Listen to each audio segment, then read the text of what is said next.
नमस्कार दोस्तों, स्वागत है आपका आर के वाई न्यूज में। तो दोस्तों, भोजपुरी के सुपरस्टार पवन सिंह पर जब इस एक्टर्स ने लगाया था एक गंभीर आरोप।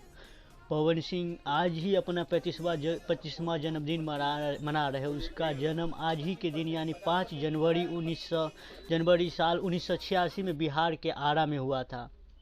भोजपुरी के सुपरस्टार पवन सिंह आज अपना 35वां जन्मदिन मना रहे हैं। उनका जन्म आज ही के दिन यानी 5 जनवरी साल 1986 में बिहार के आरा में हुआ था। पवन सिंह ने पहले ही अपनी आवाज़ में लोगों को दिलों में अपनी जगह बनाई है और फिर धीरे धीरे अपना ज़बरदस्त अभियान का जलवा दिखाना शुरू किया और आज वह भोजपुरी फिल्म जगत के मशहूर सिंगर के साथ साथ एक सफल अभिनेता भी है।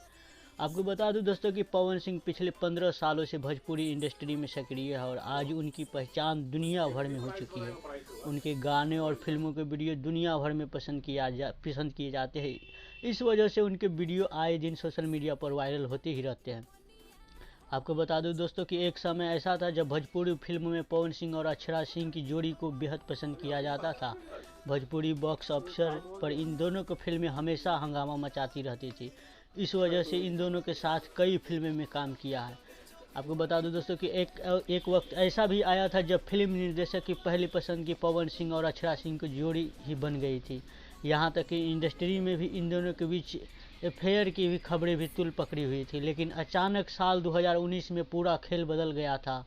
आपको बता दो दोस्तों कि साल 2019 में अक्षरा सिंह द्वारा भोजपुरी फिल्मों के पवन सिंह के खिलाफ मुंबई के मलवानी पुलिस थाने में एफआईआर दर्ज करवाई थी। दरअसल अक्षरा ने पवन सिंह पर यह आरोप लगाया था कि वह बहुत बुरी तरह उनके काम पर इफेक्ट डाल रहे थे और दौरान भोजपुरी फिल्म इंडस्ट्री में सभी अक्षरा को काम देने से मना कर रहे थे और जब सारी बातें उन्हें मीडिया को बताई तो पवन सिंह द्वारा उन्हें जान से मारने की धमकी दी जाने लगी थी।